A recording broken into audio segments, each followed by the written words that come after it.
everyone, it's Connie from FAFF Designs. Welcome to my YouTube channel. Thank you for being here. Thank you for watching. In the video today, please excuse the dog. In the video today, I'm going to be painting this piece behind, which was actually already painted by me in silk mineral paint in a grey. Now, I'm not really that well known for my neutral tones, definitely not for greys, so that might explain why I'd sat on it for a while. So, decided to repaint it, completely different vibe, completely different style, using my favourite colour, which is, of course, green. So, hopefully you'll like the video, and I've had a bit of fun with this one, so yeah, hopefully you'll enjoy it.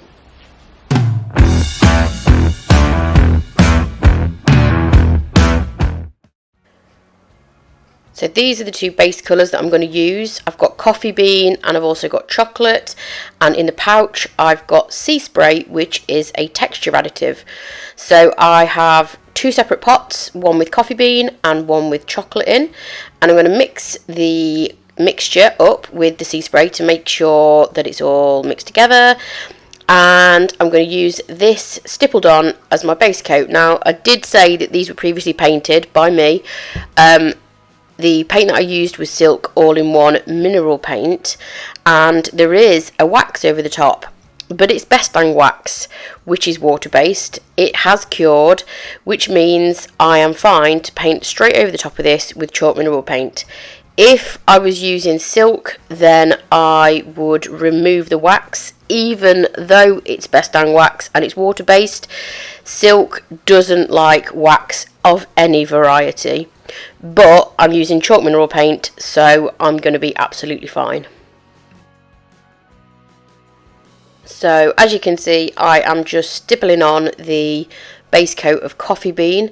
I'm using the Best Dang brush because, number one, it's a natural bristle brush, which is going to mean that it's going to keep a little bit of texture. Number two, it's also got a really large surface area. It's quite a large brush, and these drawers are quite big, so it's going to cover the area really quickly.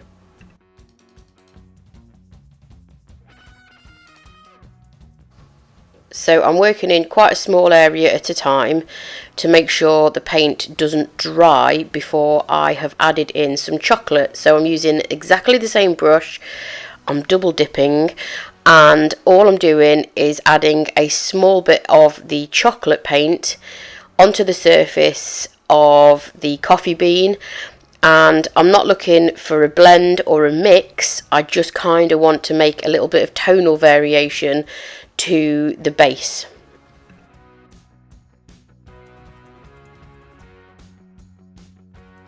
You'll notice I'm painting over the pulls as well. So these are aftermarket handles that I added to the piece when I painted it previously. They are cast iron black handles, and the reason I've painted over them is because I'm going to do a sort of a rusted effect on them, and that's why there is a drawer missing just below where I'm currently painting. I took that out and I had a bit of an experiment on it to make sure the paint would adhere in the way that I wanted it to. I haven't used slick stick on the metal, but I am using quite a lot of sea spray, which dries absolutely rock hard. And like I say, I did take that drawer out and do a little bit of a test on it to make sure the paint stuck well, and it did. So that's why there's a drawer missing.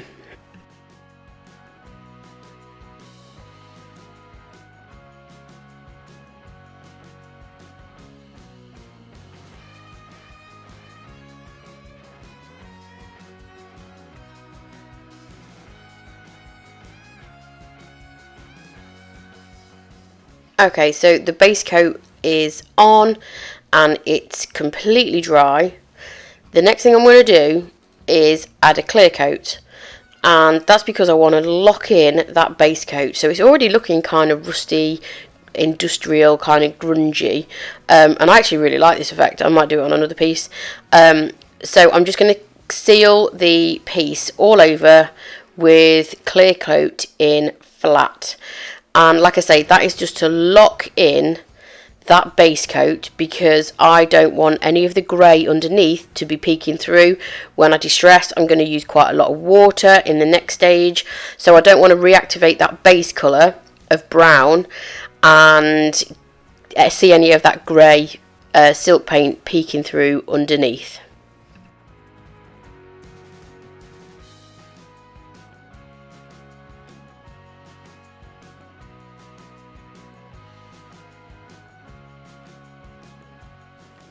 So I left the clear coat to dry overnight. I want to lock that base coat in, that deep brown base coat. And next I'm going to use a solution of water and vinegar. I'm using roughly a 50-50 mix, and what this does, it separates the paint when you add it on, so you can layer the paint up, and it kind of gives like a really weathered kind of textury, rustic kind of vibe. It's really interesting what it does to the paint actually, and it does create a different effect to just using water. So all I'm doing is dabbing a very, very small amount of rusty nail over the top where the handles are, and in other small areas to kind of make it look like it's maybe like a rusted piece. I'm using a premium chip brush just to stipple and add a little bit on, and I'm also using a little bit of chocolate over the top of the rusty nail just to give a little bit of variation to the tone.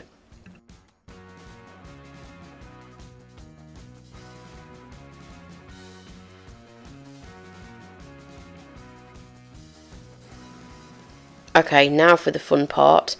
I am basically just going to spray this with the water and vinegar solution to get it to kind of drip down the piece and look like the rust has kind of corroded and dripped. It's quite a cool effect. This is why I wanted to lock in that base coat of coffee bean and chocolate, because like I say, I am using quite a lot of water. I didn't want that to reactivate and to be able to see any of the grey underneath. So I'm just having to play around with placement. I'm making sure it's kind of as authentic as possible. So we're just making like the rust kind of build up in areas, and I'm playing around with only two colours. I've got rusty nail and chocolate, and I'm just adding a little bit and spritzing it and dabbing it and adding a bit more, and it's just really playing around with getting a look that you're happy with.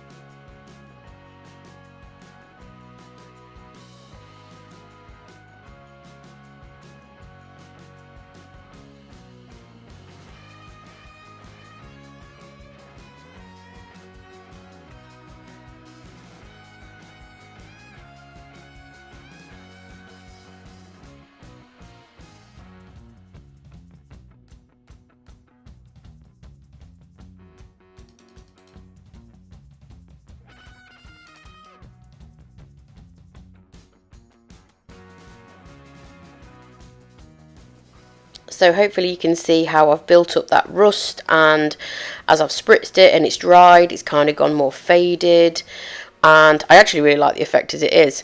Ignore that drawer with the green and yellow on. That was my experiment drawer. That's not how it's going to end up looking. So now I've just got normal water in my Mr. bottle. I'm using a premium chip brush, and I've got the colour Collard Greens, and I'm using a lot of water again. I want a wash of paint over this, but I want it thicker in some areas and thinner in others, hence the reason I'm spraying water on the piece and not making a wash of paint in a bowl or a tub. Because I just want lots of variation. I want the brown peeking through in areas. I also want some of that orangey toned rust to peek through.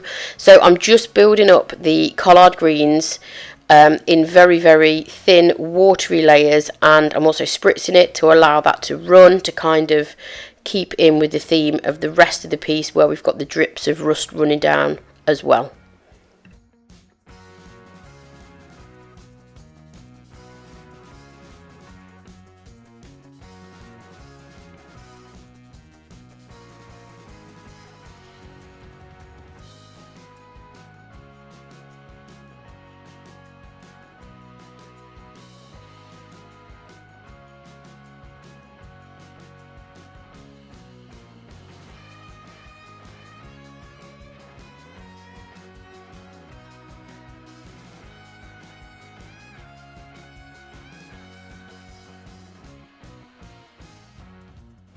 Again, I've let that wash of collard greens dry, and I'm going in with the Best Dang brush. I'm not using as much water, and I'm using a really small amount of paint just to build up the depth of collard green in some areas, but I still want some of the rust prominent. It's looking patchy, but that's kind of the intention right now. And I'm just building it up in certain areas to get more coverage in places and let that brown and the orange poke through in others.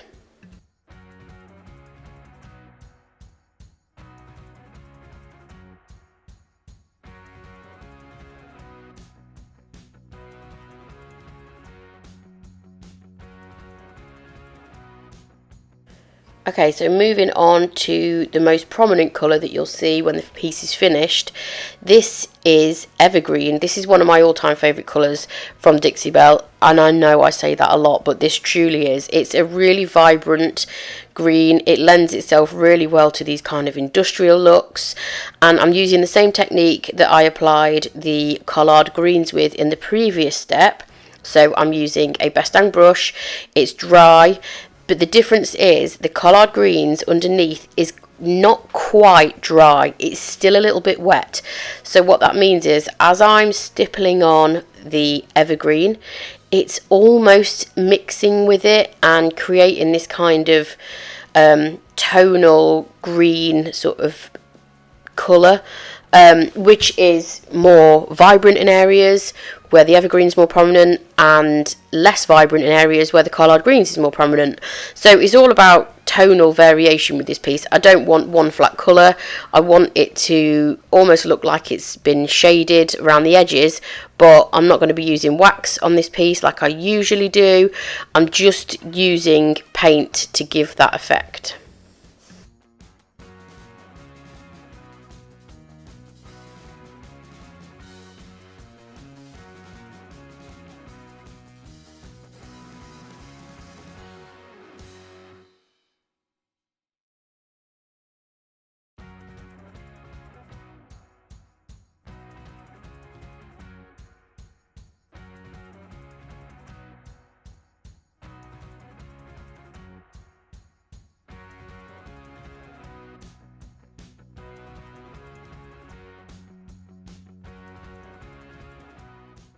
So I've zoomed out and sped this bit up so you can see hopefully how I'm building up that coverage of Evergreen.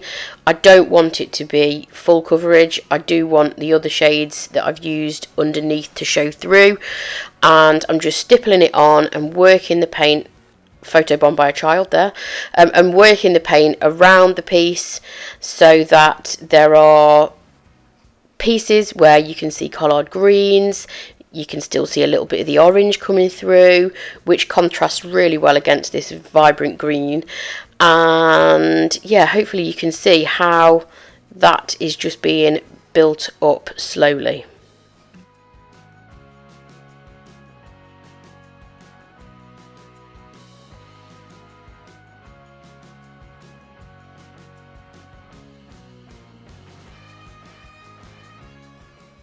And the next step, I am going to use some of the patina paints in bronze.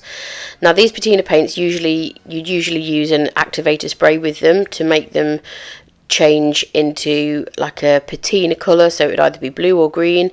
I'm just going to use this paint with water so that I can get it to kind of drip down the piece. So I'm using a very small amount of paint with a French tip brush and stippled on. Again, don't want full coverage. I don't want these handles to look like they're brand new.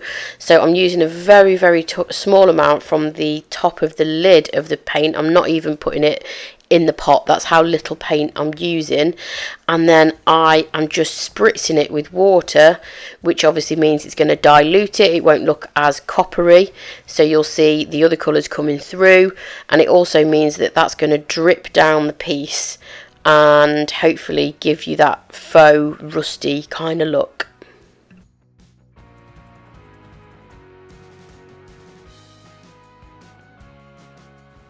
Okay, so I'm happy with the paint finish.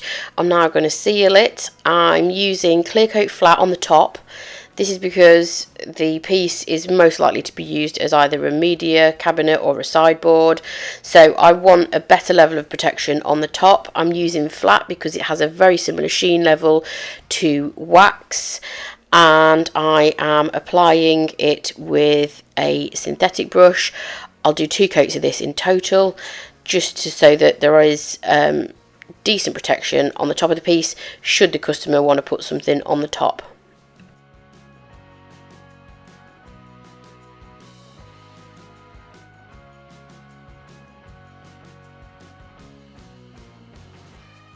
And for the rest of the piece, I'm going to seal it with Best Dang Wax in clear. I'm using a La Petite brush, which is a natural bristle brush, to apply it because there's quite a lot of texture on the piece, and I'm going to wax straight over the handles so that there's consistency in its sheen level. And this just allows me to get into all the corners and nooks and crannies because the brush is tapered.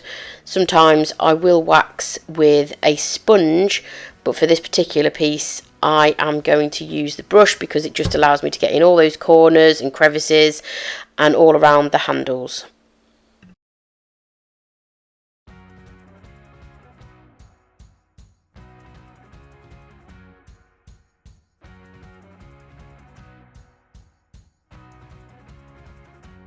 Here's a close-up of all that tonal variation. I also added some vintage book paper to the card holder handles. You can see a little bit of a close-up here of that texture and all of those greens coming through and a little bit of the rust. And here is the final shot.